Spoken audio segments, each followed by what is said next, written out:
அஸ்ஸலாமு அலைக்கும். Welcome to Shala's recipes.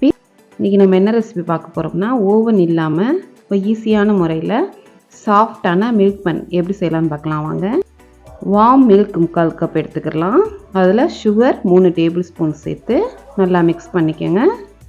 அதில் இன்ஸ்டன்ட் ஈஸ்ட் 2 டீஸ்பூன் சேர்த்துக்கிறேன். அதையும் நல்லா மிக்ஸ் பண்ணிக்கலாம். ஒரு 15 நிமிஷம் அப்படியே ரெஸ்ட்டில் விட்டுருங்க. ஈஸ்ட் ஆக்டிவ் ஆகட்டும்.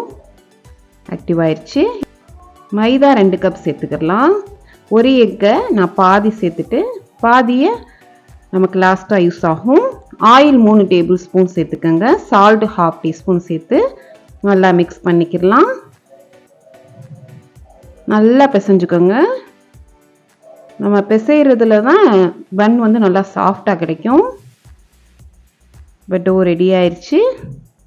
இதில் ஆயில் 1 டீஸ்பூன் சேர்த்து மேலேயும் 1 டீஸ்பூன் ஆயில் சேர்த்து மூடி வச்சிடலாம்.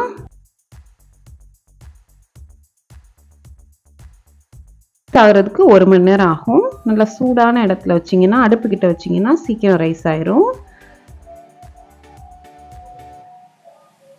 நல்லா உப்பி வந்திருக்கு பாருங்க. நல்லா இப்படி அழுத்தி விட்டுட்டு மடக்க போகிறோம். இந்த மாதிரி மடக்கி விட்டுருங்க. நம்ம பேன் என்ன சைஸில் வச்சுருக்கோமோ அதே சைஸில் நம்ம இந்த மாதிரி ரோல் பண்ணிக்கிடலாம். நான் 7 இன்ச் பேன் எடுத்திருக்கேன். இந்த பேனில் நான் ஆயிலும் மைதாவும் அப்ளை பண்ணி வச்சுருக்கேன். இல்லைன்னா பார்ச்மெண்ட் பேப்பர் கூட நீங்கள் யூஸ் பண்ணிக்கிடலாம். இப்போ நம்ம ரோல் பண்ண டோ வச்சு 30 நிமிஷம் நம்ம ரெஸ்ட்டில் விட்டுடலாம். பாருங்கள் இவ்வளோ அழகாக உப்பி வந்திருக்குன்னு. இதுக்கு மேலே நம்ம எக்ஸ்ட்ரா ஒரு பாதி எக் வச்சுருந்தோம் இல்லையா, அதை வந்து நம்ம மேலே வந்து எக் வாஷ் பண்ணிக்கோங்க. இப்போ நமக்கு நல்ல கலர் கொடுக்கும். இப்போ ஒரு பேனில் ஸ்டாண்ட் வச்சு ஒரு 5 நிமிஷம் ஹை ஹீட்டில் நான் காய வச்சுருக்கேன். ரோல் பண்ண டோவை வச்சிடலாம். வச்சு மூடி வச்சுருங்க. மீடியம் ஃப்ளேமில் 40லேருந்து 45 நிமிஷம் ஆகும் நமக்கு குக் ஆகிறதுக்கு. குக் ஆயிடுச்சு பாருங்கள். நம்ம எக் வாஷ் பண்ணனால மேலே இந்த கலர் வந்திருக்கு. இதுக்கு மேலே நீங்கள் பட்டரோ ஆயிலோ அப்ளை பண்ணி கம்ப்ளீட்டாக ஆற விட்டுருங்க. ஒரு டவலை வச்சு மூடி கம்ப்ளீட்டாக ஆறணும். அப்போ தான் நமக்கு பன் வந்து சாஃப்டாக கிடைக்கும். இப்போ கார்னர் எல்லாம் ரிமூவ் பண்ணிடலாம். ஓவனில் தான் பண்ணணும்னு அவசியம் இல்லை. நம்ம பேன்லேயும் ஈஸியாக பண்ணலாம். ஒரு கட்டரில் நம்ம அன்மோல்டு பண்ணிடலாம்.